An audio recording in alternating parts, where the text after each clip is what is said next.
sochii waboo kana tumsanii magaalaa Finfinnee gubbaan faca'uun qabanire sila waboon dhufe homo jenna waboon dhufe kuno tumsuun qabnure. Kamisee har'a akka ta'anitti toora sa'aa 9 biyya keenya jara baasanii warri harka kennate warri magaalaa keessaa bahuu dadhabe harka kennateera. Waraana akkuma lakkaa'amutu harka kenneera yookiin maarrakameera. Baateen harka waboo jirti. Kamiseen harka waboo jirti. Dawaa cafaan harka waboo jirti. Cirrattiin harka waboo jirti. Dawwee harawaa harka waboo jira. Daawwattoota keenya bakkuma jirtan hundatti ashama isiniin jenna. Kaaba Oromiyaa Walloo Kamisee keessatti maaltu deemaa jira? Waraanni bilisummaa Oromoodhaatii fi hidhattoonni TDF wal qunnamanii jiru. Sochiin gara magaalaa Finfinneedhaa godhamaa jiru. Eegalamee faannoon milishaan Amaaraa ajjeechaa naannoo sanatti uummata irratti gaggeessaa jiran maalirra jira? Naannoo Walloo Kabili Soome alaabaa eenyutu irratti fannifamaa deemaa jira? Kanneen qabannee obbo Ahmad Ibrahimii fi akkasuma obbo Idris Araba waliin marii godhuudhaaf jiraanna. Hamma dhuma qophii teenyaatti akkan waliin turtan gamnumaan isin afeeraadha. Obbo Idris Arabo fi Ahmad Ibrahim afeerraa keenya fudhatanii asitti waliin argamuu keessaniif baga nagaan nu dhuftan ashama isin jaa. Galatooma isinillee garee miidiyaa baga nagaan eegdanii nu afeeruu keessaniif illee galatooma isin jedha. Galatooma ulfaadhaa Tigray News Network akka sagalee keenya dabarfannuuf asitti nu afeertanii yaada keenya akka dabarsannuuf nu waamuu keessaniif galatooma ulfaadhaa isin jenna. Tole daawwattoota keenya egaa YouTube fi akkasuma fuula peejii Facebook irratti nu hordofaa jirtan like share waliif godhuu hin dagatinaa. Satellite Gadaa Bilisummaa irratti warreen nu hordofaa jirtan bakkuma jirtanitti salaaminni keenya isin haala qabu isin jechaadha. Mee godina Walloo keessatti maaltu deemaa jira? Waraanni bilisummaa Oromoodhaatii fi hidhattoonni TDF wal qunnamanii jiru. Fudha Ahmad. Bashir Ahmad Hassan Ahmed Rabseran yaadata. Muhammad Yusuf Hassan Rashid Kosenan yaadata. Hussein Idris Shaktola Haja Farsenan yaadata. Bashir Amin Kiyab Ali Abdul Wahab Senan yaadata. Abdi Tofari Sifaba Marse Ofisenan yaadata. Inte korma gafa Muhammad Makin Fasenan yaadata. Dhugaadha. Walloo Kamiseen dugugaa hedduu irratti aggaamametu ture torban darbe kana. Osoo jarri hin dhufne osoo abaawoon dura darbee nu lolle nututti darbee lola jechuudhaan magaalattii keessumaa keessaa bosonaa fi aanaalee adda addaa keessa sassoo ture malee magaalattiin turre abaawoon torban kana turaan ta'e. Kanaaf kaleessa torban darbe kana keessa sochii milishoota gama kaaniin hedduu leenjisanii warri kuni warra nu lolu ganaadha. Wanni baatee irratti agarre suni waa'ee jara kana haadha isaaniiti zooniin asii kan onog jiru jedhee warri kaan suni hedduu nurratti duulaa ture. Sanii wal qabatee ummanni keenya iyyannaa warri kaan godheenis tahee qaroomina mataa ofii fayyadamee dura darbee karaa irratti muruudhaan milishoonni adda addaa fe'amanii akka hin dhufne gaafa dasee baqatan kombolsha guyyaan lammaffaa dhufan. Baqatu gara keenyatti dura makkalaakayaa baqatu dura deemaniiti waa saamu turani. Warri suni akka hin dhufne hedduu dhaadannoo uummata keenyaas dhagahan fakkaata gara biraa baqatanii hedduu hin dhufne. Makkalaakayaa matu dhufe gaafa makkalaakayaan dhufu uummanni karaa oliinis gadiinis itti cufe. Magaalaa keessa meeshaalee gurguddaa qabataniiti magaalaa guddaa keessatti himanii. Guyyaan 3 darban kana uummanni karaatti hidhee waraanni adda bilisummaa Oromoodhaa bakka yoo xiqqaate aanaa Dawaa Caffaa yookiin aanaa magaalaan Kamisee keessatti argamu keessatti bakka 3tti karaa Finfinnee deemu kana kutee hedduu jibbaata akkanan jedhamne godhatee maanguddoonnii fi sheekoleen imaammannan masgiidaa balloo masgiida mana yookiin mana amantaas tahee uummata nagayaa irratti hin dhukaasinaa. Magaalaa keessa warri jiran nurraa bahanii isin nurraa nutti seeninaa jedhanii magaalattiitti akka dhukaasii hin uumamne yoo yaadatan guyyaan 3 dura Walloo Kamiseen bilisa bahee jedhamee odeessamaa ture. Kanaan wal qabatee gaafa san aanoleen hundinuu bilisa tahee karaan Finfinnee deemu hidhamee waraanaan qabamee ture. Garuu magaalaa Finfinnee yookiin magaalaa Kamisee keessa baay'ina waraana baqateetu ture kan kumaatamaan lakkaa'amu. Waraana kanaan harka kennadhaa jennaan harkallee kennatuu didanii magaalatti gadhiisaa bahaa jennaan magaalaa tana keessaa illee garii bahan hin jiru oliin lafa hidhame gadi hidhame rakkoo hedduu akkana jedhamnee wareegama harree si afaan qimoo jedhifama warri milishaan magaalaa Kamisee keessa jiran kun eeysaa dhufan warri harka kannadhaa jedhamu warri magaalaa Kamiseedhaa dhufanii magaalatti seenan makkalaakayaa raayyaa ittisa biyyaati. Gabaabamatti raayyaa ittisa biyyaatu kombolchi gaafa to'atamterraa qabee guyyaa yeroo jarri kombolcha to'anna jedhan galgala san hundi isaanii lukaan deemanii dhufanii ummanni halkanuma san adda bilisummaa Oromoodhaa baadiyyaarraa dhufee magaalatti marsee kama gadiitiin karaa nama lafa kana beekuuf karaa buluqqee boorkanna jedhanii dildila guddaa jiraachiin malee makiinaan hin darbu bakka qalloo jedhamu bakka hedduutti karaa hidhanii gari deeman dhabamna magaalatti keessatti hafan. Irra hedduun isaanii gara Kamisee gara Kombolshaatii dhufanii achi keessatti hafan. Gaafa san harka kennatu yookiin hubaagaa waraanni bakka hedduu qabate magaalaa kana ni gadhiisu jedhanii adda bilisummaa Oromoollee ifa galchee ture Walloo Kamiseen bilisoomte jedhee. Walaakin jarri waan godhan keessa magaalaa sana afaan nagayaa gadhiisu jedhanii maanguddoo ergatanii sheekoleen imaammannan masjiidaatii fi abbootiin amantii kaanis dhufanii maanguddoon ummanni kun afaan nagayaa of keessaa baafnaa lola nurratti hin baninaa maaloo jedhanii ummanni waralloodhaa qeerroon kabiyya biraatti barattootaa fi qeerroo jennu sun hundi hidhate waraana. Namoonni hedduun baadiyyaarraa dhufanii naamusa dhabiisii uumaminaa yookiin akkaataan itti adda bilisummaa Oromoodhaa dhufee humnaaniin isaan as keessaa baasa yoo jedhe akkamitti wanni kun taasa jedhu maanguddooleen nuyi magaalaa keessa teenyee isaanis bakka tokko kan deemne kadhannee jedhanii maanguddummaa wahii jedhanii achuma keessaa jarri gama Kombolshaatiin waraanni hedduu waan dhufeef akka ganaa lola jalqaban. Isaan kun achi keessa kutaman jechuu dhageenyaa milishoonni bakka biraatii lola banan. Gama daangaa warri kaan sabni Amaaraa jiraaturra. Saniin wal qabatee har'a ganamarraa qabee dhumaatii akkana hin jedhamne guyyaan sadaffaan har'a dhumaatii akkana hin jedhamne bakkattoo mata horoo jedhamu baha Kamisee yookiin magaalaa Kamisee gara Finfinneetti akkasuma dildilii boorkannaa jedhanii kiiloomeetira muraasa booda akkuma kana hedduu dhumaatii uumame keessa waraana hududuubaa dhufanii akkuma kana olii warri TDF dhuftee yeroo har'a walakkeessa guyyaa irratti warri TDF dhufanii oliin kutanii gidduu kanatti waraanni kutame kaan irra baay'een isaanii harka kennatanii kaanis ammoo baadiyyaa Walloo keessa deemanii akkasumatti nama faa dubartiillee rasaasaan dha'an jedhaa jiranii. Warra kaanis qotee bulamaa fi warrumti kaan akka qabee meeshaarraa fuudhee haasa'amaa jira. Bareeda. Wanni Kamisee irra jiru. Siifin dhufa. Haalli magaalaa Kamisee keessatti deemaa jiru amma maal fakkaata? Achumaanuu waliin ibsachuu barbaadu. Obboleessa keenya joornaalistii Walloo beekama muheerraa obboleessi guyyaa irraan tanaa du'ee jechuudhaan dhaga'ee achumaanuu jajjabina hawwinaa fi obboleessi isaatiif illee rabbi rahmata haa godhu jannataan isaa qananiisuu jenna. Namni keenya egaa guyyaan lafa isaa irratti haalii isaa keessatti osoo loluu wareegamuun tun gootummaadha malee inni du'e illee jennuun inni kufee rabbi rahmata haa godhuuf isallee rabbi haa jajjabeessu asumaan jechuu barbaada obboleessa keenya muheedhaanii mee Idris maaltu deemaadhaa jira haala deemaa jiru akka Ahmad lafa nuu kaa'e kan lafa nuu kaa'e.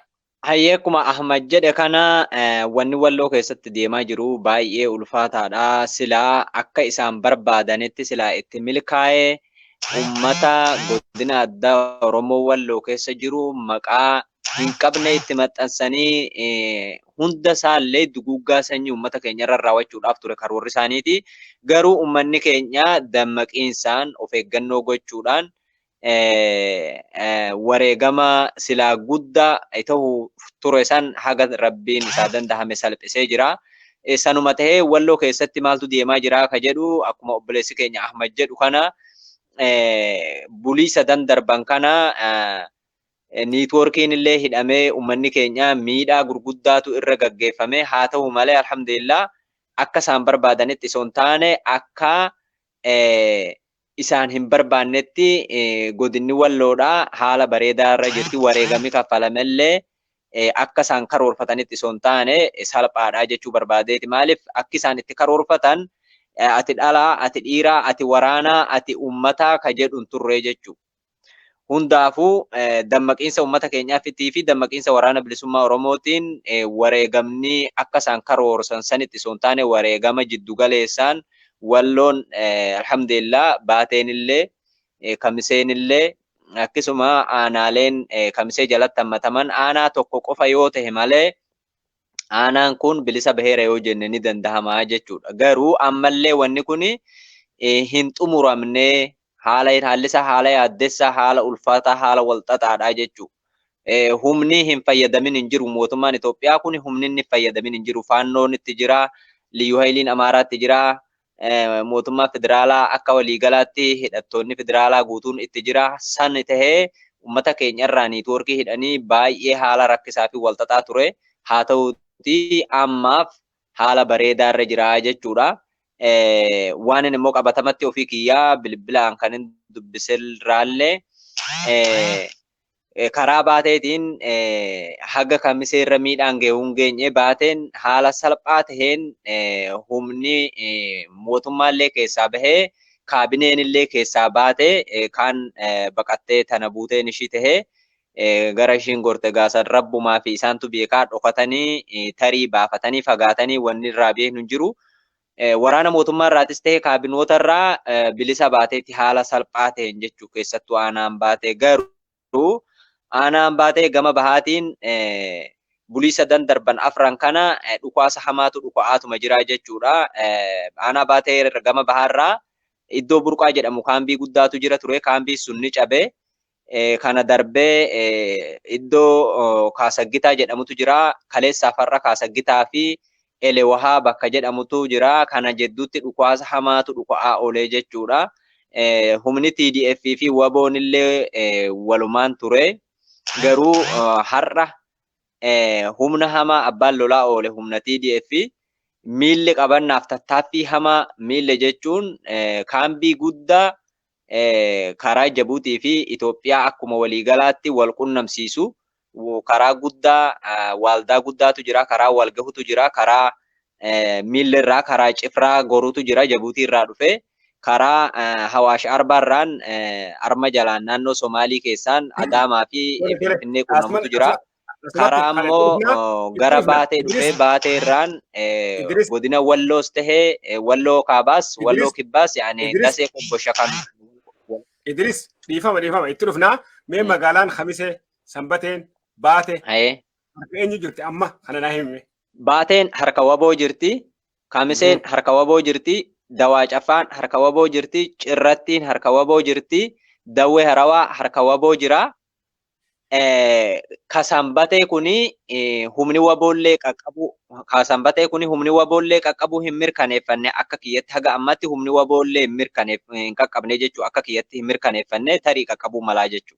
Waboonii fi TDF eega naannoo Kamisee Sanbatee baatee magaalota kanneen waboon eega dhuunfate guyyaa kaleessaa TDF fi waboon qaamaan wal arganii sochii gara bahaa eegalanii jiranii waan jedhutu jira. Gaafii kan kee kana ani ofii kallattii waan si deebisuun qaba. Waraanni jalqaba godina keenyaa bakki goonfatamee waboo fi TDF itti wal gahan magaalaa Baateeti. Guyyaa lama dura. Magaalaan Baateedhaa gara Kaabaatti Walloo dhumaati jechuu gara Kaabaatti gara warra jechuu Walloo warra afaan Oromoo haasa'u jechuu kiyya zoonii keenyaan baana malee Walloon kaabni dheera. Walloo kibbaa keessaa isa dhumaa Baatee warra afaan Oromoo haasa'u. Baatee irratti wal gahanii adda bilisummaa Oromoo achi jiru aanaa sanirra kan jiru jira aanaa keenyarra kan jiru jira irra guddeessi waboon aanaa Dawaa Cafaaf Dawwee Harawaa kan jedhamu bakka Kamisee bosona Kamisee gara aduu bahaa Affaaritti kan jiru. Nuti fakkeenyaaf anaaf Idris dhalata akka firri keenya baadiyyaan magaalaa kan jiraannullee ta'u inni dhalata Baateeti ani dhalata Dawwee Harawaa yookiin Kamiseedha.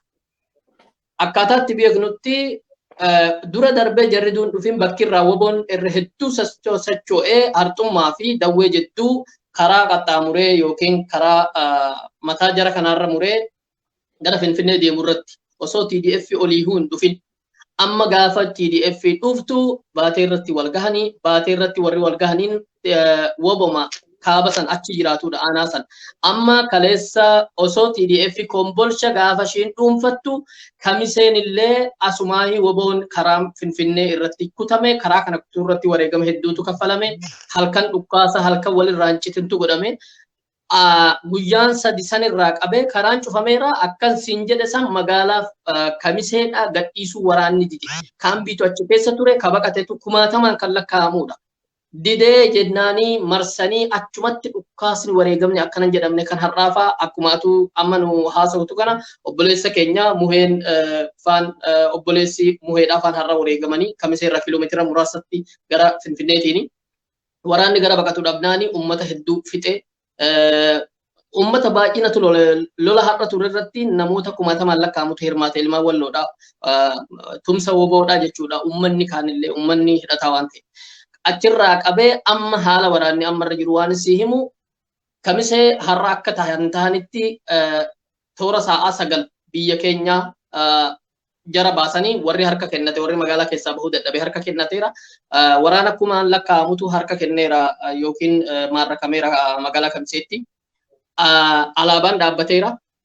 Duraanuu qalloo kamiseerraa kiiloomeetira muraasa xiqqoo miilaan deemamu asiinis akkuma kana aanaa gadi aanu hundaa magaalaa sanii maanguddoonni dhorkan malee woboon akka hin seenne maaliif woboon kaabaa kuni irra guddeessa jiraatama manaati qotee bulaa baay'ata warri magaalaa ni sodaatan ammaan dura walitti bu'iinsi gosaa waan tureef magaalatti kee gosi biraallee waan tureef maanguddoonni kadhatanii humnaan waraana hangana gahuun baasinaa meeshaa qabanii ranganaan magaalaa balleessanii jaanii aggadanii turanii jari TDF gaafa dhuftu gara baqatu akka hin qabne beeknaan uummata fixuu jalqabee isaanis dafanii olii cinqanii warri kaan qalloo fi muluqqee turan karaa motoroo jedhamuun olitti kutanii jidduu kanatti waraana ciccimaatu geessifamee namoonni nagaallee du'aniirani waan hedduutu tahame magaalaa baadiyyaa gara biraa jiran ammoo warri gosa biraallee uummatatti duulan jechuun ni dhageenya kanaan ala wanni jiru ammaan tana aanaa hartummaa fursee kan jedhamu waraanni guddaan kan jiru hartummaa fursee caffaa magaalaa jedhamutu jira caffaa roobitti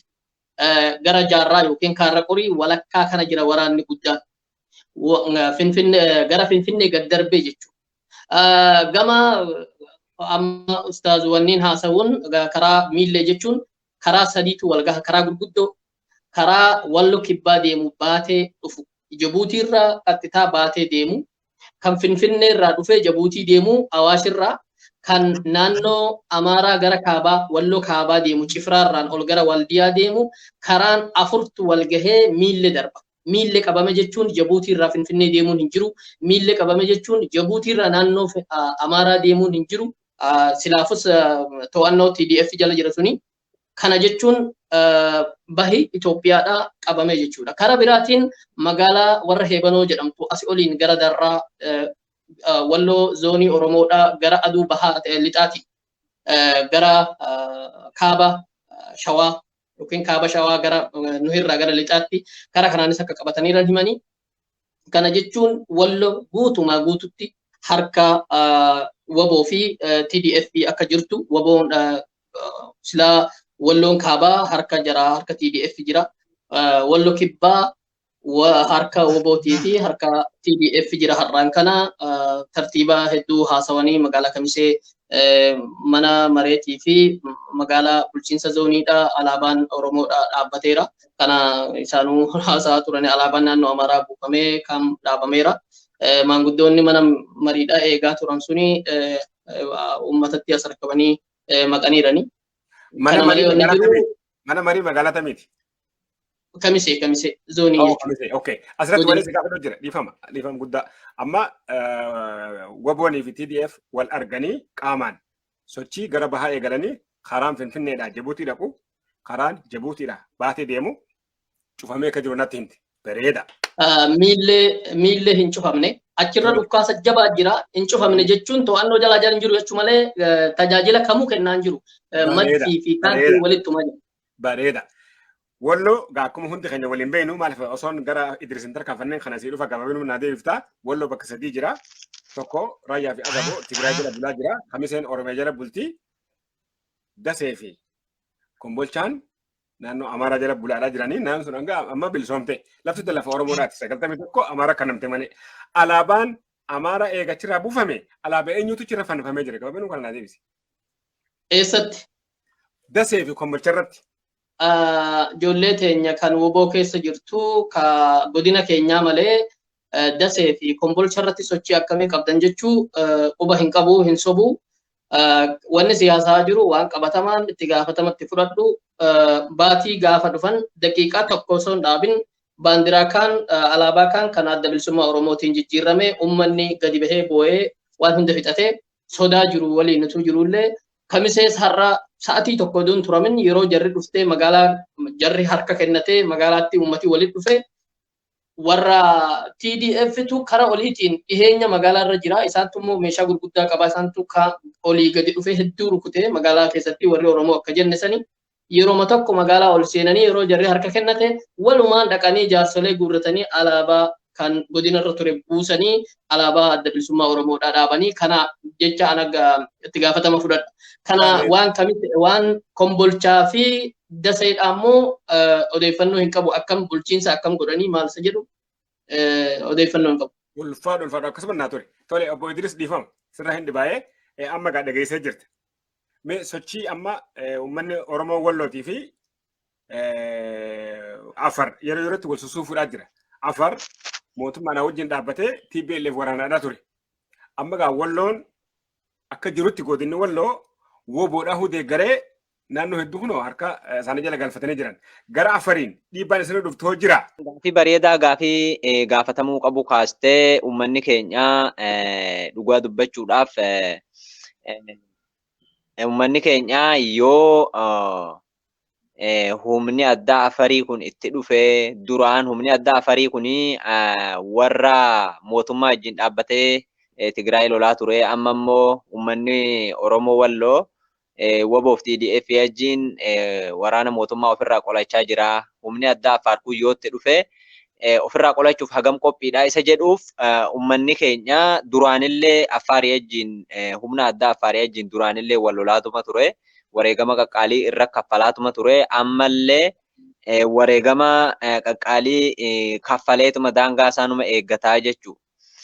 Haa ta'uuti nutillee gaafii ati kaaste kanaaf ani akka nama tokkootti sodaa irraa nan qabaa jechuudha. Maaliif jennaan inumaayyuu yeroo ammaa kana humna adda Affaar kanaa fi humna mootummaa dabalatee humna adda Affaar kanaan waan ummata keenya keessa hin jirretu jedhamaanii jira sodaa qabnaa jechuu kanarraa fi maaliif jennaan ummanni kuni abaa'ootti makamee abaa'ootti hirkatee lafa keessa sinirraa fudhata sin dhiibaa lafa keessa sinirraa fudhata jecha kanaan ummata Affaar akka xiiqii keessa galan waan jechoota adda addaa waan akkanaatu jira akka nama tokkotti sodaa irraa inuma qabnaa garuu ummanni keenya yoomillee taanaan qolachaatuma har'a gahee ammallee inuma qolataa kanas hin jedhae.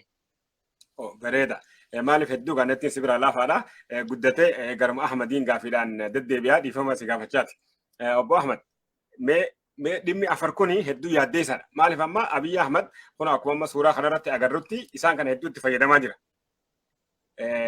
Jiddugalli xayyaarri doorooniin Turkii irraa bitatan jiru Afar keessaa yani kanneenii fi milishaa Afar kana fayyadamee warra isaa warra lookeessaan dhoohee gara Finfinnee boruuf iftaan deemaa jiru kana habaabsuudhaaf yoo tattaafatan falli maaltu jira? Sodaa kana dura qabna turree sodaan kun amma kufeera.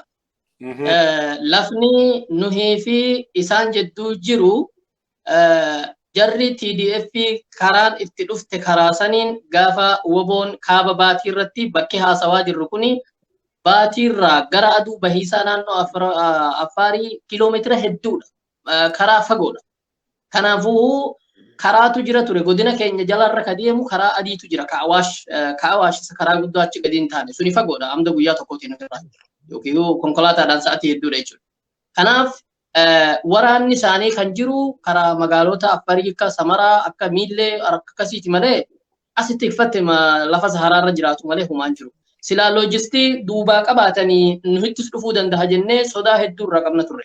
Amma sodaan suni akka ummataatti jechuudha osoo biltiginnaan asii olii qawwee qabatee namni aanaa tokko kan deemne dhorkaa jirtu silaa sodaanna turre. Amma tokkoffaa ummati keenya ummata hidhate lammaffaa ummata kana ammoo namni ammaan booda hiriira galshee dhaabee lolsiisu dhufeera. Ummanni keenya ofuu waraana sodaa akkasii hin qabu.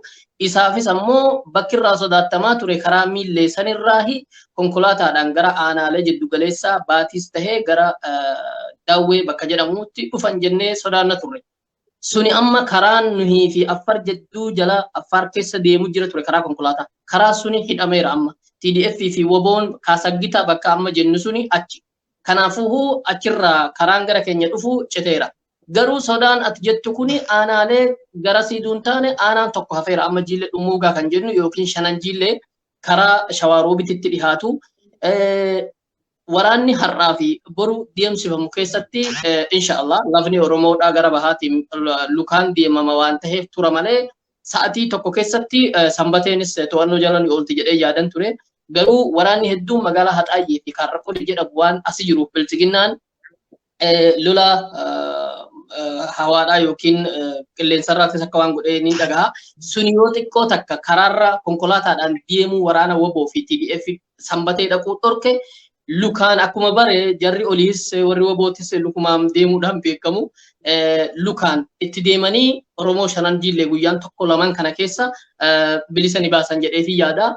Kanaaf sodaan yoo jiraatillee achi hedduu walitti dhihaatu shira tokko tokkos achitti walitti waan magaalaan Shawaroobii magaalaa saba sadan walitti qabattu achitti namoota amman dura jecha adda addaa uuman akka achi turan guyyaan sadan afran dura haasawaa turre. Kanaan wal qabatee yoo jiraate malee aanaalee gurguddoo akka Dawaa Caffaa, Dawwee Harawaa, Baatii, Kamisee kanneen ammaan dura waraanni ammaan tana har'a haasamaa jiru ummata keenya shirritii godhatu hundi waraana. Waraana jechuun walloo irratti lafni xiqqaa waan tureef uffata itti kaahanii hiriirsanii akka Woboo bakka biraatii fi warra TDF isaan uffata waraanaa hin qabu. Kanaafuu irra guddeessi Wobomti jiraatu hin beeku ture.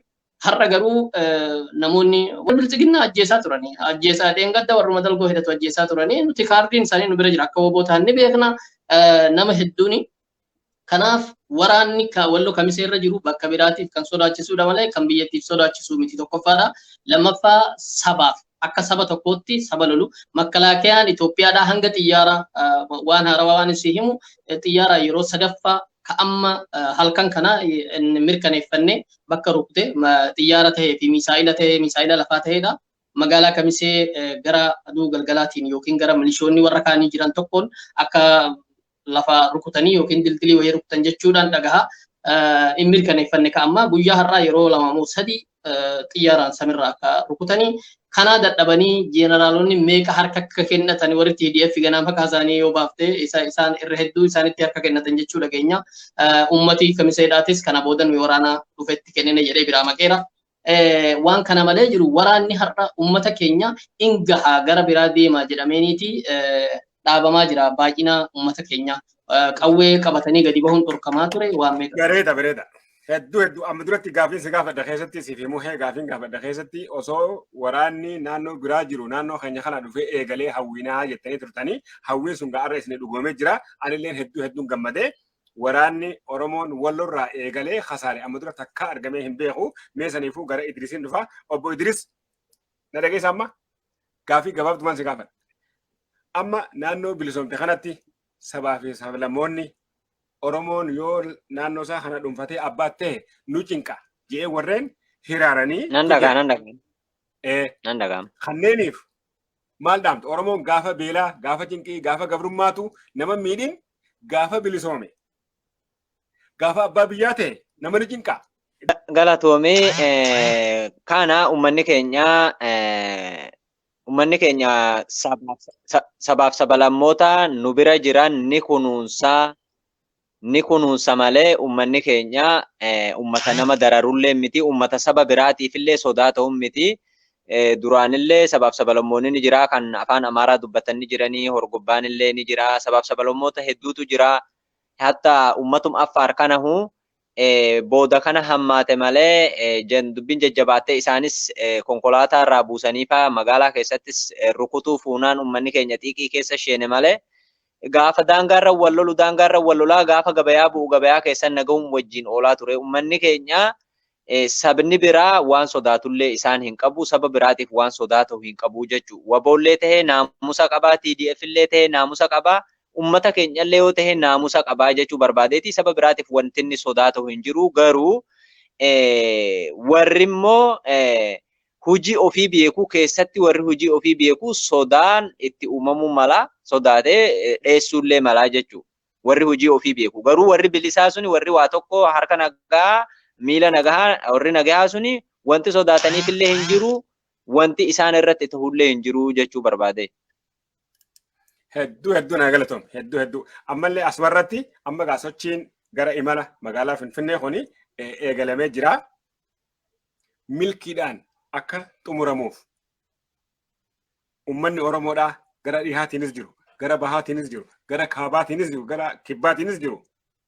Akka godinni Walloo woboodhaa wajjin dhaabbatee guyyaa muraasa keessatti naannoo guutuu bilisoomsa kanatti ummanni maal godhuu qabatee dhaamta. Hayyee galatoomii ani akka kiyyatti ummanni Oromoo tokkoffaa dammaquudha qabaa. Bakka jirutti ka baha jirus, ka kibba jirus, ka lixa jirus hundillee dammaquudha qabaa. Waraana isaallee gargaaruudha qabaa. Gaafa waraanni isaa itti siqee tarkaaffii fudhachuu eegale waraana kanaallee eeruu kennuu akkasuma immoo daandiillee itti cufuu kanarratti ummanni keenya dammaquudha qabaan jedha. Ammoo asirratti waa tokko wanti dabaluu barbaadu ummanni Oromoo keessattuu ummanni Oromiyaa bal'oo hidhannootti amanuu danda'uudha qabaa jechuudha.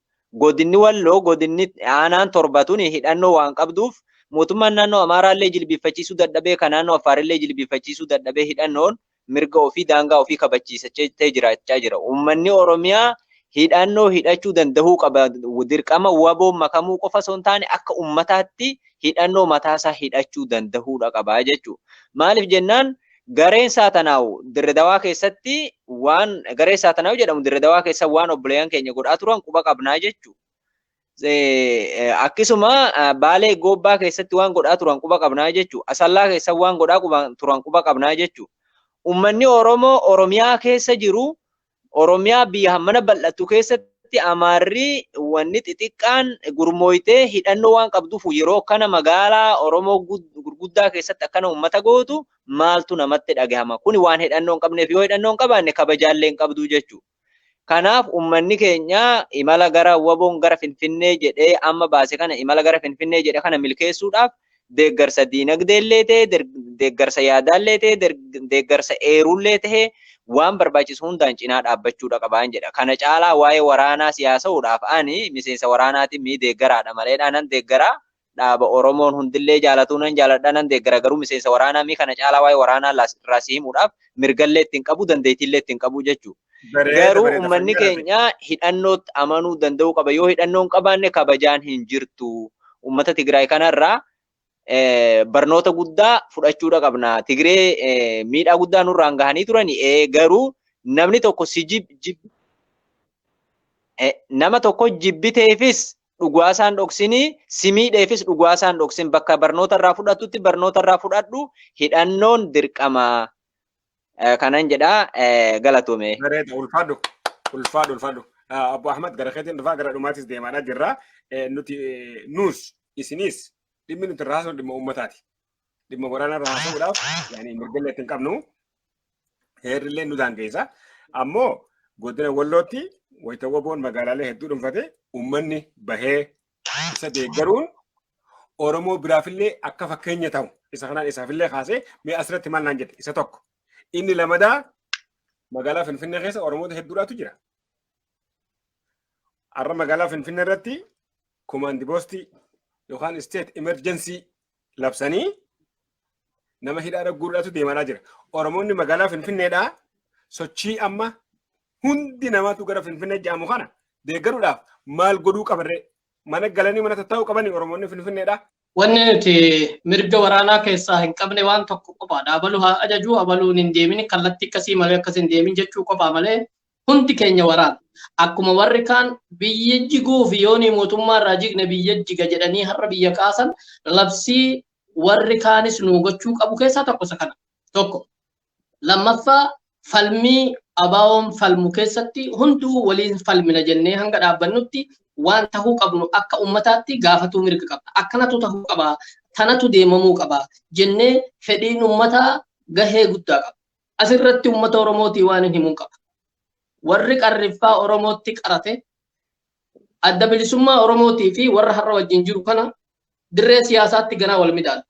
Dirree siyaasaatti namuuhu eenyutu irra na deeggara jedheeti gaafa san madaallii fudhataa beeka. Halagoonni warri har'a nun barbaadne, warri har'a aangoo irraa ari'ame kan afaan Oromoo haasa'u ta'uu ni mala. Madaallii ati ABO'dhaaf qabdu, madaallii warri kaan uummata bira qabu, waan akkasii amma haasa'amuu jalqabeera jechuudha. Jibbitoonni warri biltsiginnaa wajjin dhaabbatanii harka dha'uu turan. Itoophiyaa teenyaaf du'ana jedhanii, Itoophiyaa jechuun biltsiginnaa jechuudha. Nuti Itoophiyaan jibbinu. Itoophiyaan biyya nuyi Oromiyaa keessaa qabnu. Yoo akka biyyaatti tahe nutis haadha ishiiti. Yoo kophaa baana tahe Oromiyaan teenya hanga keerru hundinuu Itoophiyaa miti. Biyya eenyu diiguu ka'e, eenyutu ijaaruu ka'e biyya nuun jedhama. Biyya jechuun biltsiginnaa jechuu afaan isaaniitti. Biyyi dhagaaf mukaaf uummata malee paartii miti.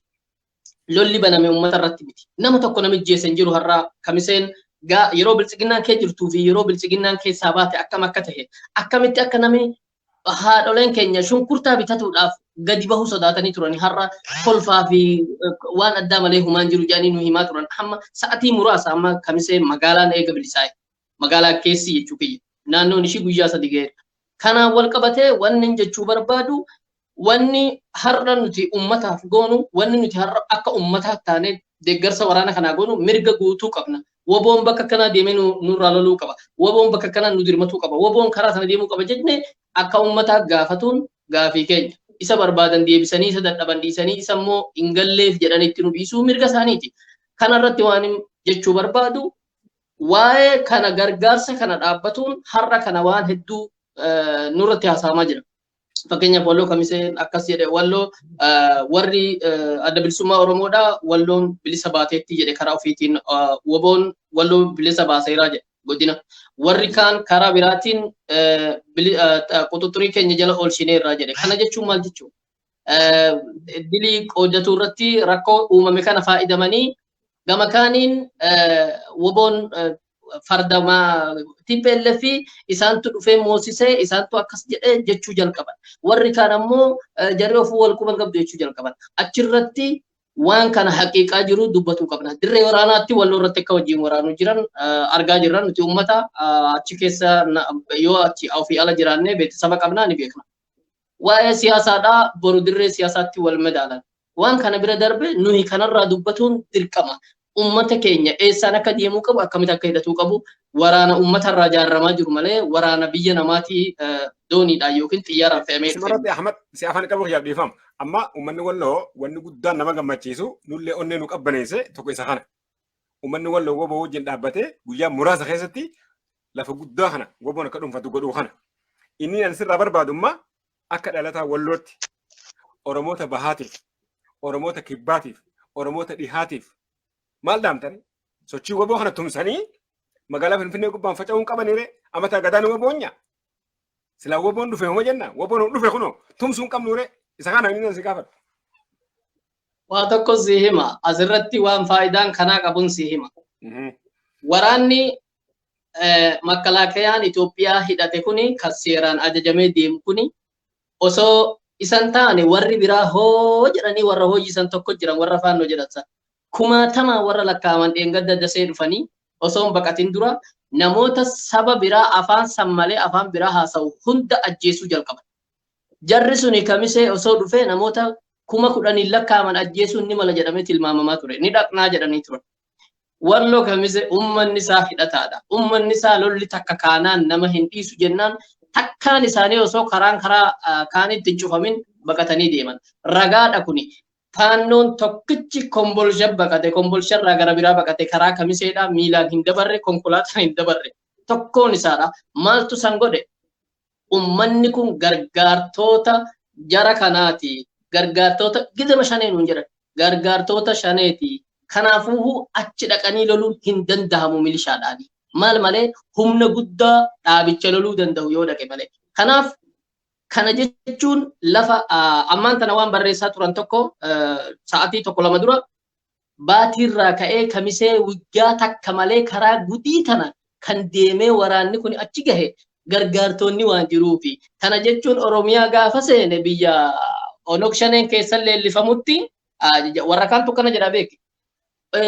lolliin jiru jechuudha xumurame jechuudha jedhanii sodaataa turan. Kuni mataa waraanuu keessattii fi namoota bilchiginnaarraa Oromiyaa keessa taa'anii lolanii keessa rasaasaa ol ulfaataadha mataa keessatti. Kanaaf nuti waba wajjin jirra jedhanii agarsiisuun bilchiginnaan seera kaleessa baase keessa tokko gargaarsa jara kana akkan agarsiifne yakka godhe. Maali? Gargaar waan jabaa qaba. Yoo qawween qabaanne ati waraanni har'a adda bilisummaa Oromootii fi TDF kamisee yeroo dhufan akka isaan gara afuuffatanii yeroo jarri baqate uummanni lafa jiru hundi keenya jechuu akkatti amanan waraana kanaaf gargaarsa hammam akka ta'e nyaata dhugaatii deemanii hin godhanne uummatuma itti kenne galateeffataa tura warri Tigraay waraanatti nyaata kennan jedhanii.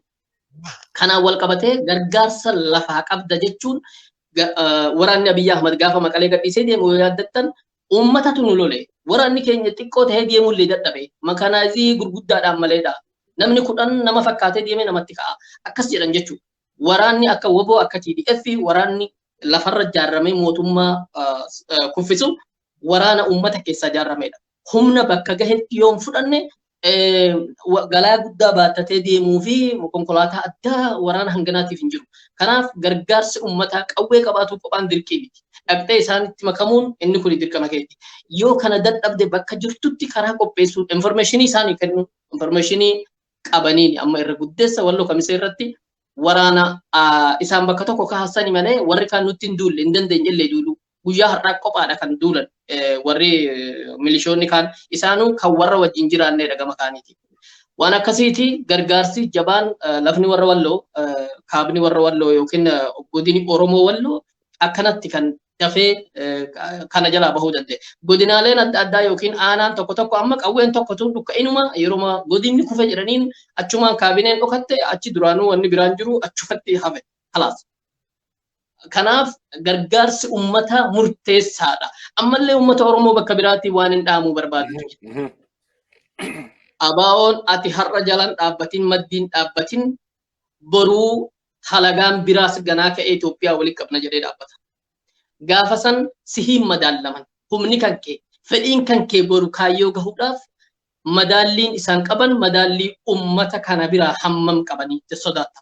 Kaleessa qeerroon jawwee fa'aan marraamu namni tokko dura dhaabbatuun sodaanne gaafa aangoon kaan gadhiifame eenyutu dhufee anatu aangoo bakka bu'a jedhe qeerroo san hunda nu nyaata jedhee sodaate namu miti booda akka taatu taatellee har'allee WBO'n uummata miliyoona 50 hanga 70 of duraa qaba. Deeggartoota isaaniiti jechuun qophaan siyaasa bakka dirree siyaasaatti bu'aa guddaa qaba. Inni kun ammoo wanni nuyi sodaannu wanni biraallee yoo jiraate akka tasuma hiyyaanne godha.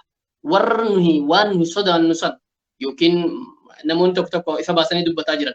Yoo fakkeenyaaf warri TDF kun akkuma bara 83 faa warra jedhutu jira. Oromoon kaleessaa ishee har'aati. Abaa'oon kaleessaa uummata wal quunnamuutti saba barate qabaatuutti kakaleessaatii fi har'a takka san kan jechisiise uummata Oromooti. Uummati Oromoo waan isaarratti baankiis taankiis sodaatu taakkuu takka waan namaa hin barbaadu kan isaa akkan kennine TDF ta'e bilchigina abbaa barbaade akkan kennine itti amanameeti har'a bakka kana kan deemamaa jiru. Kanaaf uummanni Oromoo bakka hunda godinaalee aanaalee hunda baha Harargeetii hanga lixa Wallaggaa Nagellee Booranaatii hanga kaaba Walloo takka takkaan kaatanii bilchiginnaa kuffisuu irratti dhaabbatuun dirqama Oromummaati. Yoo yaadi kan kee paartii deeggartu nama deeggartu abaa'oon alallee qabaatuun mala. Oromoon karaan isaa tokko karaa kamiinuu deemtee Oromoon Walloo yeroo makmaaku aannan yeroo elmitu goda okolee gamanas dha'u bu'iisi isaa tokkumaa jira. Bu'aan ati Oromoo fiddu har'a warri kaan hundinuu akka ta'e ta'eera. Har'a carraan tokko Oromoon mataa ol qabachuudhaaf qabu adda bilisummaa Oromooti. Kanaan alatti bakki biraa hin jiru. Kana har'a deeggari boriyoo barbaadde makarafoona fudhadhuutii mormi ani dhaaba ebeluun deeggara jedhi ergaan kiyya uummata Oromoo bal'aadhaa san. Bareeda ulfaadhu. Amma Idris gara kan gadi dhufaa gaafii inni naaf hin deebisin takkaa jira. Oromoonni magaalaa Finfinneedhaa. Amma gaa murteessaan Oromoota magaalaa Finfinneedhaati. Amma akka odeeffata qabnutti Jimmarraa, Eelubbaa Booraati, gara Wallaggaati, gara Bahaati, gara hundaan imalli gara Finfinnee eegalamee jira. Oromoonni magaalaa Finfinnee maal godhuu qaban? Isa kana tokko. Inni lamadaa godina walloo keessatti kaabinoonni wayita magaalaan kuftu ni dhokatanii jechuu amma inni nutti hime. Ammallee warri biraa warri injifannoo Oromoo kana balleessuu barbaadan haaraan lafatti wal gurmeessanii ka'anii injifannaa kana kan busheessineef hawaasni Oromoo qeeroon Oromoota walloo maal godhuu qaba? Lamee kana deebisi. Ayyee galatoomii inshaallaati nillee haga naa dandahame numasiif yaalaa kan magaalaa Finfinnee Oromoonni magaalaa Finfinnee jiran maal godhuu qaban ka jedhu ummanni Oromoo magaalaa Finfinneetii fi naannawa ishii jiran smart tahuu qabanii jechuudha. Kana jechuun haala magaalaan Finfinnee sabaaf sabalammoota Itoophiyaa keessa jiranii fi sabaaf sabalammoota akkasuma Afrikaa keessa jiran hundallee hammattuu waan taateef akkaan qaroo ofii qaratanii waan achi keessa deemu waraana kanaafis informaationa kennuu akkasuma immoo haala magaalaa Finfinnee taa'umsa ishiitiin wal simsiisee haala mijeessuu keessatti gahee guddaa qabaachuu qabanii jechuu. Gaafa waraanni kun dhufee dhihaate waraana kana gargaaruu keessatti akkamiin gargaarasa jedhamu irratti wal marihachuu irratti waliif galanii eeguu qophii barbaachisaa qophii guddaan kan godhamuu qabu achitti jechuu. Bishaan tokko yeroo roobni roobee manni dhimmisu mana gubbaarraa yoo dhimmise ka jalaasa yoo dhimmisuu dhabellee yoo bishaan rooba buusuu dhabellee bu'aan qabu. Goolabbiin qabsoo Oromootii fi gooliin qabsoo Oromoo Finfinnee waan ta'eef achirratti bareechamuudha qabaa jechuudha. Achirratti wareegama gurguddaallee gaafachuu mala achirratti bareechamuu waan qabuuf uummanni Oromoo Finfinnee keessa jiru sirriitti qophaa'uudha qabaa. Keessattuu naannoonni Finfinneedha sirriitti itti qophaa'uu qabaa isa jedhu yaada kiyya. Ka ammoo wannin kaabineen walloo keessaa baqattee yookaan immoo dhokatanii jiranii ka jedhu kuni kana dhokatanii fi baqatanii kuni asirratti tarii wal fakkaachuullee mala. Gara isaan goran isaanumaa fi rabbitu beekaa dheessanii bakka kanaan mul'ataniin hin jiru. Yeroo lolli dhufe jedhan dhabamanii warra konkolaataa qabu lafa fagoollee deemuu malanii Finfinneellee sheenuu malanii lafa fageenyallee deemuu malanii waan as sheenanii waan irraa beenu waan qabnu ammoo bakka jiran kana ka'anii gurmaayanii uummata kanarra dhiibbaa fidanii ka jedhu ani ittiin amanuu jechuudha. Silaa dhiibbaa fiduu danda'anii yeroo maduraa san fidan turanii jechuudha. Minishaallee bobbaasanii liyyuu bobbaasanii ofiillee jihaadillee jedhanii waan amantaan waliin fakkaanne amantaanillee wal qabsiisanii jihaadallee jechuuf yaalii godhanii wanti isaan dhagaan isaan hin buqqisin hin jiranii milkaa'uu hin dandeenye jechuudha. Kanaaf kuni asii kaatee bu'aan buusaasa jedhu bu'aa irraan qabu. Ammoo asirratti akkuma duraasiin jedhe Ahmadillee baay'ee nu sodaachisuu jedhe ani waa'ee naannoo afariisanii wal qabsiisee waa tokko asirratti odeeffannoon galgala kana qabu waa tokko kan yaadachiisuu barbaade karaa amma duraan anillee raasii tuqee Ahmadillee gad jabeessee raasii hime karaan amma miillee kuni karaa saditu wal gahaa karaa sadi kanarratti xiiqiidhaan lolaa jiranii achirratti akka waan gargaarsi waraanni elektiraa bakka saniin karaa lafootiin dhihoodha bakki kuni miillee dabartee loogiyaa dabartee Bishoontoo dhuftaa. Bishoontoo kana eega geessee karaa gara Jabuutii deemurraa gara bitaa yoo maqxe fagoo sin oofuu jechuu elektiraan bakka Afreeraa jedhamu oomisha ashaaboo yookaan oomisha soogiddaarraan lafa dhihoodhaa jechuu lafi elektiraa kun akka waan armaan humni lafoo waraanni elektiraa dhufee odeeffamaa jira. Sodaan kiyya irra guddaan waraana naannoo afarii kanaa fi waraanni elektiraa kun yoo wal simate waraana makalaakayaa kanaa wajjin wal simate uummata keenya irra miidhaa geessisaa kan jedhu sodaan kiyya ishii tana. Akka waaldaan kun karaan kun hin cufamneef xiiqiidhaan immoo lola hamaatu deemaa oole karaa Kaasaggitaa fi Eliwahaa jeddutti akka miilleen to'atamneef sodaan kiyya ishii tana. Kanaaf immoo uummanni Oromoodhaa bakka jirutti silaa akka yaada kiyyaatti yeroo ammaa kana goleelee Oromiyaa keessatti waboon bakka jiru hundatti waxxaree mootummaa hana qabee humni amma armakkaa walloo jiru kun ni laafata ture jechuudha. Waraanni Oromiyaa keessatti akka walloorraa waraanni laafatu akka goolabbiin waraana kanaa saffisaan goolabamu yoo ka barbaadamu ta'e bakka hundatti lolli itti banamuu qabu mootummaa kanaa jechuudha akka kiyyatti. Kana yaanni kiyyaa ammoo kaabineen asii kaatee bu'aa buustii kan jedhu lola uummata miitii kan jedhu kana ittiin amanu sodaan kiyya isa kana kan irraa dhumaadhaan wanni dhaammachuu barbaadu uummanni Oromoodhaa taa'ee harka maratee du'uu hin qabu. Silaa duutii hin oolu ajjeesee du'uu qaba malee harka maratee du'uu hin qabu jechuudha. Kana Jawaar jechaa turree Jawaar hidhamee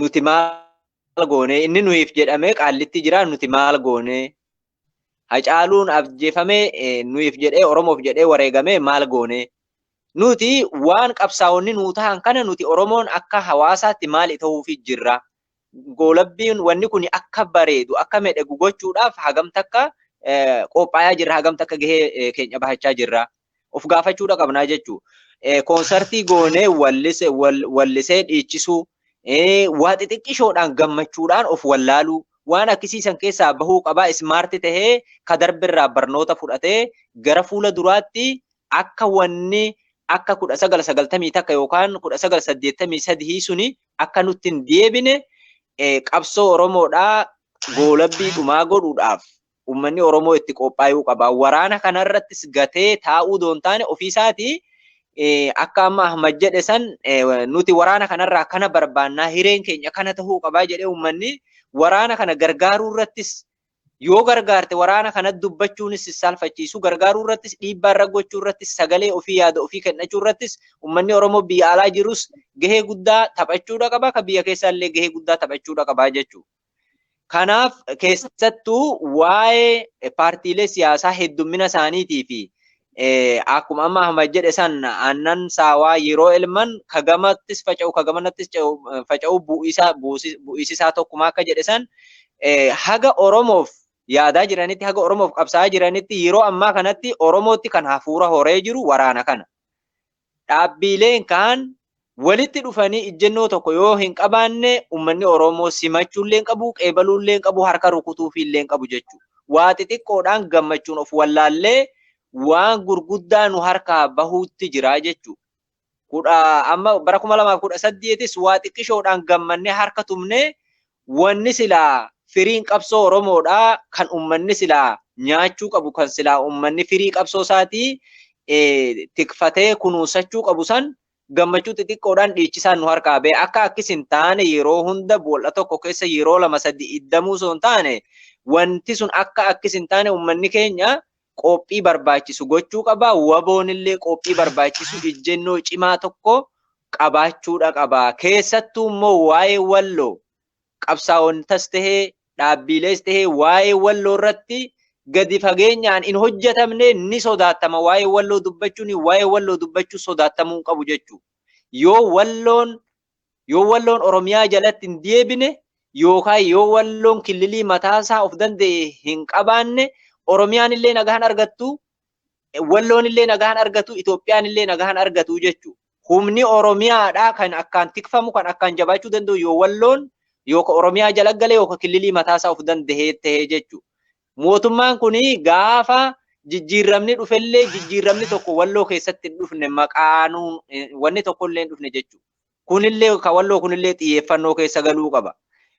Kan immoo irraa dhumaadhaa wanni jechuu barbaadu Oromiyaan eega gabroomne waggaa 150 jedha. Walloon eega gabroomne waggaa 450 yookaan jaarraa 4 cinaa jenna. Waan kanarrattis itti yaadamuudha qabaa.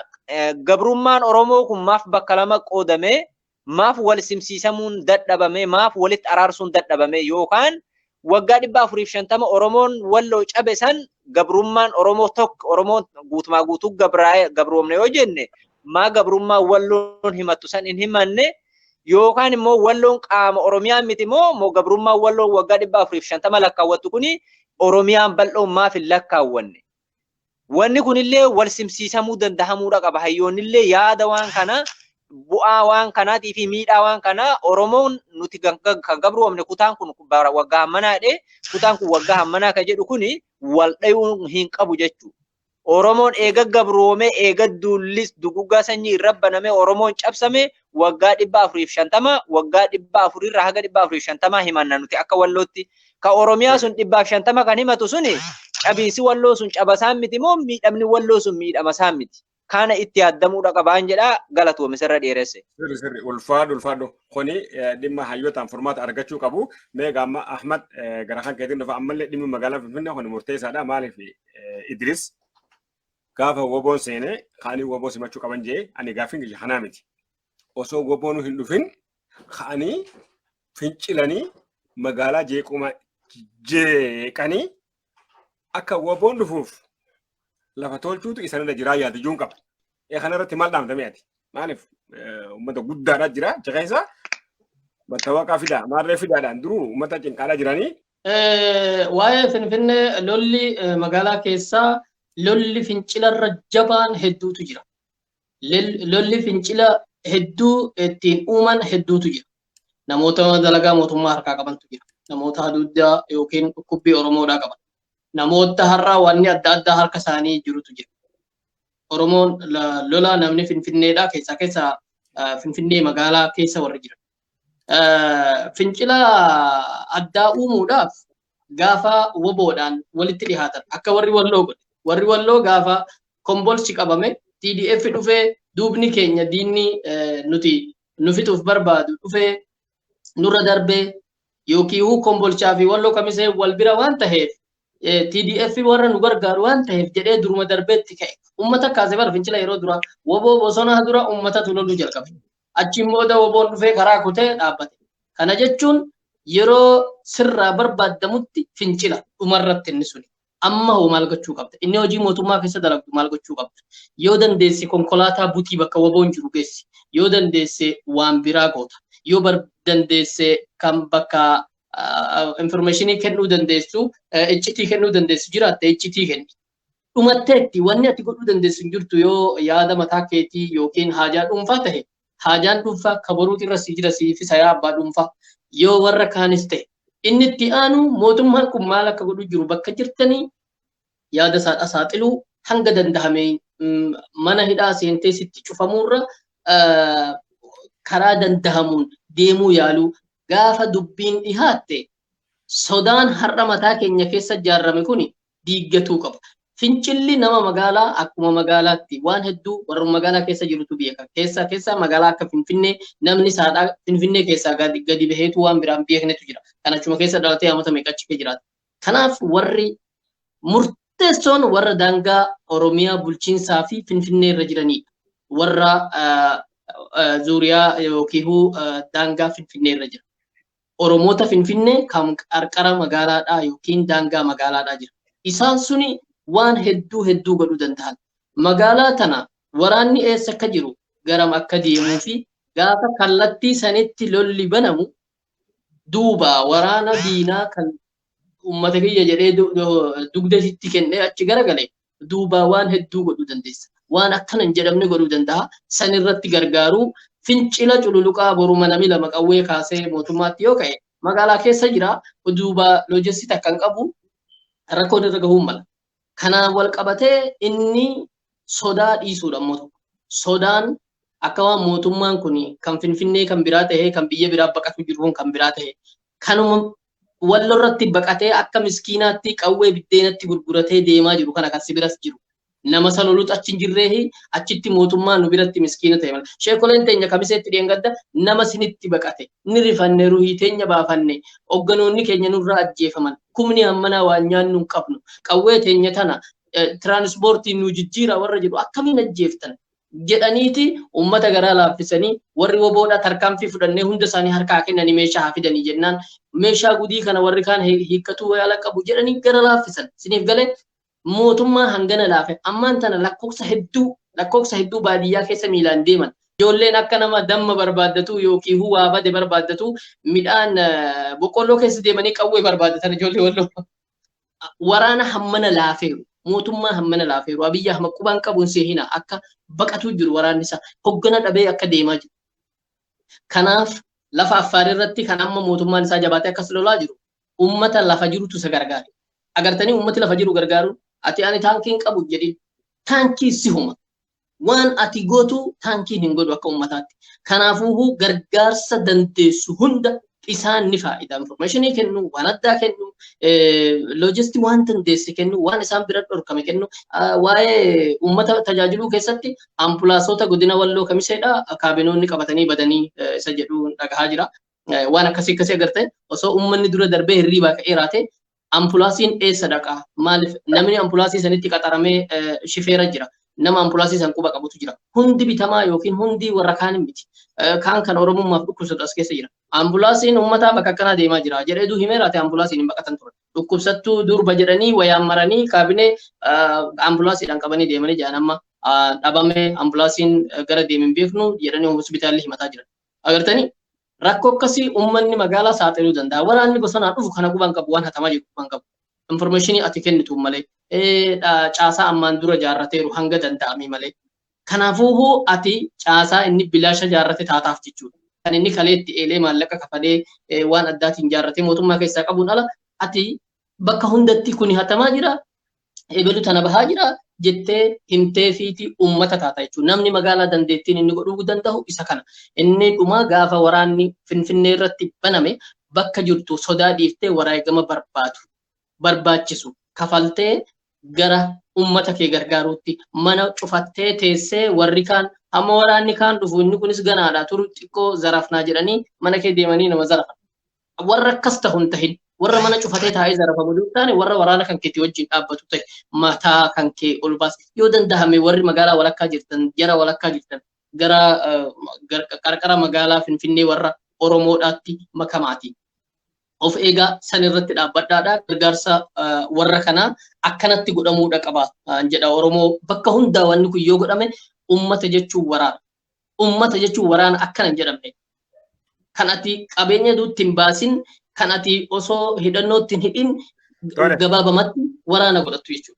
Fayyana ta'e amma sekoondii 20 fin Idrisiif kanna achi boodallee siif hin dhufa Idris amma qeeroon Walloo hedduu nu gammachiisanii guddaa haa galatoomanii maaliif akkuma duraan jettee injifannoon gara Wallootiin eegalame takka Oromoo injifachiisu malee duuba deebi'ee hin beeku akkuma atuureef jettee waggaa 450 kuni waan hayyoonni irratti haasawanii murteessuudhaaf jiraatan ganna 125 kan nuti haasawnu kanaa miti Oromoon gaafni gabroomee dhugaa keeti gaafa ganna 450 dura dhaamsaan sirraa barbaadamma qeeroo Oromiyaatiif jirutti bakka takka lafaa ka'anii mootummaa ifiifuu mana galee jiru kana injifatanii woboodhaaf tumsa ta'uudhaaf maal dhaamta?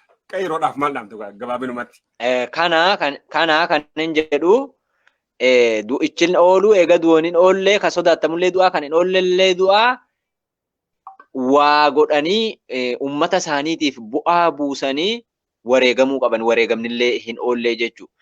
Mootummaan kun immoo dhugaa dubbachuudhaaf paarlaamaa dheengadda gaggeessan irratti mootummaan kun kufee raawwatee jira. Mootummaa kufee raawwateeru kanaaf irkoo tahuu labsii isaan baasaa jiran argaa jirtanii kominikeeshiniin Oromiyaallee waan baasaa jiru argaa jirtanii mootummaan kun mootummaa kufee raawwateeru. Mootummaa kufee raawwateeru jala taa'uu doon taane ummanni keenya ummanni Oromiyaa akka ummataattis ta'e akka qeerrootti gahee mataa ofii taphachuudha qabaa jechuudha. Maali jennaan waraanni isaan haga hamma har'aa hin jaarre waraanni isaan haga hamma har'aa jaaranii bu'aa hin buusne waraanni isaan haga hamma har'aa hin jaarranne waamicha isaan amma godhan kanaaf waraana kana dura dhaabbatee deebisuullee hin kaane. Kuni kufaatiin isaa kufaatiidhuma. Jijjiiramni ni dhufa. Jijjiirama dhufu kanaa fi kufaatii mootummaa kanaa keessatti Oromoon hireen isaa akka sharafamne godhuu keessatti qeerroon gahee isaa taphachuu qaba. Kufaatii mootummaa kanaa saffisiisuu keessatti gahee isaadhaa taphachuudha qaba. Dammaquudha qaba. Ka danda'e hidhachuu qaba. Kan hidhannoo dadhabe yaadaan hidhatee waraana isaa gargaaruu qaba. Hiree mataa ofii hiree Oromiyaadhaa.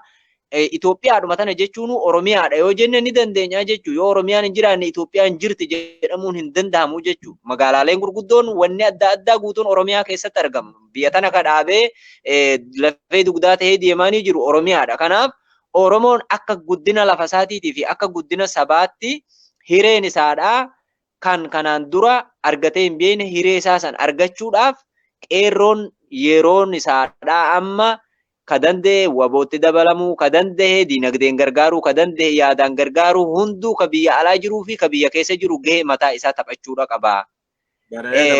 Akkuma duraan jedhee uummata Tigraay kanarraa barnoota guddaa fudhachuudha qabna. Yoo isaan jibbinillee yoo nu miidhanii jiraatanillee diinni kee yoo si miidhallee barnoota akkaataa inni itti si miidhasaniin barnoota irraa fudhattee namallee miidhuudhaaf yoo barachuu baatte hiree kee tikfachuudhaaf faayidaan keetii fi daantaan kee akkas jalaan deemne tikfachuudhaaf barnoota guddaa fudhachuu danda'uu qabna. Qeerroon dammaquudha qabaan jedha akka kiyyatti galatoome. Galatoome. Maaliif gara dhumaa dhufnee jirraa fi gaafii maayyee kana si kenne wanti takka wanni ani jechuu barbaadu har'a Oromoon waggatti nama miliyoona 11 barachaadhaa eebbifamaadhaa jira. Akka reefaatu Ahmad kaaftee Oromoon gaafa 91 fi Oromoon gaafa ganna 2022 tokkoo miti. Heeruma jirutti nama akka kan keessatti hidhannoo qabu. Diina keetii wajjin wal gargaaruun waan jiru. Maaliif wajjin akkas jiru suniifiifuu diina Oromoodhaatis sun gurnaan dhagahuun qabnu amma qeeroo fi qarreedhaaf maal dhaamta? Gara dhumaa dhufnee jirra.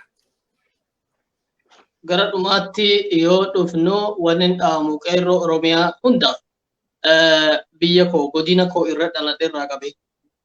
Qawween walloo koo qawween har'aaf hin taane gaaf takkaaf hin taatu. Hundi keessan namni abbaan ilmaan jahaa kan sagalii qawwee sagala manaa qabdu tokko soon dhiifne dubartoonni midhaaniif horii haa eeganiiti. Ati dirree waraanaa dhaabbadhu guyyaan gabaabduudhaan deebita.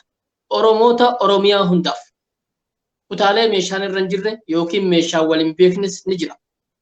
Wanni ati godhuu dandeessu hedduutu jira. Meeshaa qawwee bitatu qophaan alaa. Wareegamni kalee gaafatan. Wareegamni kaleessatti dhumame. Xiiqiin kaleessa sirratti sirbame. Eebelu du'ee kaanis nuu hafaa. Rabbi miliiliksi fuudhee deeme jedhanii haa caalu ati kaleessa boochuuf sirratti dhaadan. Hireen gudiin suni sirratti dabarte. Guyyaan gurraacha hangas baay'attu sirratti dabarte. Cabiisni guyyaan sanii ifnisa ibsu gabaabduutu hafeera. Waa xiqqootu sirraa eegama. Guyyaan muraasa kana keessatti qeerroon Oromiyaadhaa waan sinirraa beeknu san hojiin isaa jijjiirameera. Hojiin isaa hojii humnaati. Malee amma adda hundaa waan jedhamu hin dalagu. Hanga dandeessaniin waraana kana bira dhaabbatu hanga dandeessaniin kufa biltsiginnaadhaan ni taha jettanii waan yaaddan hunda har'a waan uummanni irra jiru quba qabaatu dirree waraana irra deemuu jirutu eenyu kan lolamuu jiru yeroo biltsiginnaan ashabbaariin lolamuu jira jedhee Oromoo akka keetii ajjeesu ati deemtee dhiichisuu bakka dhiichisaa deemtee dhiichisuu irraa of qusattee uummata kee uummanni kutaa kanaa beelaan ajjeefamaa jira. Kan kutaa kanaa hidhamaa jira. Abaluu fi abaluu Oromummaa fi hidhaman jettee dubbattuun qabso tokko. Guyyaan kana keessa rafuu jechuun cubbuu bara meeqaa ofirratti dheeressuu waan ta'eefu. Bareeda. Dhaamsa bareedaa haa dhaamte. Ahmad dhiifama si afaan qabu dhiifama. Amma namni tokko asitti ergaasi ergeetu jira Ahmad kiyya amma Finfinnee bilbileetiin Finfinnee marfamtee jirti jedhanii naa mirkaneessanii siin jedhe. Inni kuni gaanuu dhaqqabe jedhama. Anillee argaan jira kana jaalgammachuunis gaafiidhaan si fida. Gaafiin xiyyaa warri TPLF milishaan yookaan humni addaa 200,000tiitu arraan tana hiriiree uummata isaa ittisee naannoo Amaaraatii fi naannoo Afar keessatti mootummaa funyaanii fuudhaa jira. Oromoon 500,000 cinaa miliyoona qabarra humna addaatii fi poolisiidhaa fi korabittinneessaa fi maal jedhamu kana federaala keessa. Kuni wayita magaalaan Finfinnee marfamtee qabamte kanatti mootummaa saniif du'uu qabamoo moo uummata isaa cinaa hiriiree uummataaf du'uu qaba. Gabaabinatti kana dhaabee fixannee jirra. Kuni qeerroo Oromiyaa yeroo jennu qeerroon Oromiyaa kaleessaa keessa Mustafaa faatu jira, Mustafaa Husseefaatu jira. Isaanis poolisii turan. Poolisii oppodiyoon gaafa biyya bulchitu turan. Oromummaan isaanii poolisii biyyaan ta'a jedhee gadi bahee Oromummaan dhoora. Ati liyyuu haayilii jechuun qeerroo waamusan kee jirta. Ati poolisii Oromiyaa jechuun qeerroo waamusan keessa jirta. Hanga har'aachi turte. Siin mijjanne ture. Guyyaan kufaa bakka diinaa fi firri kee wal kuffisutti bakka dhaquun mala situ beeka. Gaafa Finfinnee marsan eenyu akka marsanatis beekta. Warra diinaa yoo ta'e. Yoo warri Finfinnee marse fira kee ta'e warra finfinnee waliin dhaabbattee fira keeloltamoo kufni oolu waan sinii himurra. Kufni bilchiginnaa fahatman waan ooluu miti. Har'a kana yoo siniif lakkaa'e hamman ammaan tana kaameeraa teessan irratti bahu biyyoota meeqatu biyya Itoophiyaadhaa akka hin deemne karaa qilleensaa dhorkanii. Kana jechuun Finfinneen nagayan qabdu jechuu qilleensi Finfinneedha. Kiiloomeetira Walloo Kamiseenuu kiiloomeetira 325.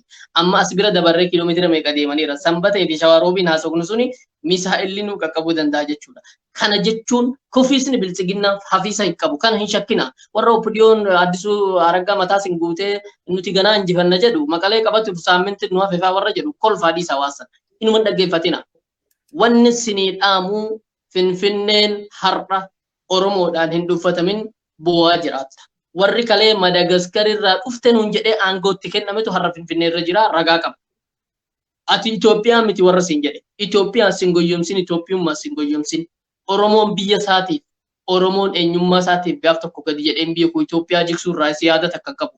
Yaadinni qabu mirga isaa kabachiisuu karaa lammaniin barbaachisu hiree ofii murteeffatee tahuu uummata isaatii wajjin buluu danda'a. Kanaafuu wanni godhamuu qabdu har'a wal kuffisiisa kokkee wal qabiisa diinaatii fi firaa yaa isa aangoo irra jirtu yaa isa poolisa keessa jirtu ummanni Oromoodhaa onkaan warra sabaan xiqqaa tahee xiiqii hangasii argisanii miti hadoochii bilchiginnaadhaa dhaggeeffatanii waan kale kee dabarre barri sadan kun maal akka nu godhe dheengadda amata har'aa maal akka taane irraaffattanii mana raftanii hin bulinaa har'aan tana ol ka'aa Oromoonni Finfinnee warri carraa gara Finfinnee deemuu qabdanillee bakka sanitti gahee bahatuu qabdan yoo qabaattan gara san deemuu waan yaadattanirra bakki kominikeeshinii yookiin bilbilli irraa badu inni dhumaa Finfinnee ta'uu beeka baqatanii achitti ganaa kan dhaabane namni achi jiru gahee guddaa taphatuu danda'a. Kanaafuu Oromoonni Finfinneedha. Oromoonni caafii Finfinnee hundarra jirtan hundi lafaa ka'aati bilchiginnaa kuffisuu irratti dhaabbadhaa isiniin jedha. Hojjettoonni mootummaa, poolisoonni, korobittinnoonni warri hedduun maqaa biiroo mootummaa keessa maal akka arra deemaa jiru. Fira keessan irratti maal akka xaxamaa jiru. Halagaan maal akka jechaa jiru quba qabdan. Warri gahee kana taphachuu dandeessan xiqqaa kakaleessa leenjii irraa hanga jeneraalota wanni kun sillaallata isinillee qeerroo illee dhaabbadhaa saba keessan yeroon kun carraan kun amata 30 50 dhibbaan deebi'uu dhabuun mala guyyaan har'aa nami rafte hirriibi ati rafte ka du'aa tahuu beekisin jedha. Ulfaadhu. Obbo Ahmad Ibrahimii fi akkasuma Idris Araboodhaa afeerraa keenya fudhattanii asitti marii bal'aa kan waliin godhuu keessaniif maqaa daawwattoota keenyaatiin galatoomaa horaa bulaan isiniin jedha. Ayyee isinillee galatoomaa bilisummaa walitti deebi'a.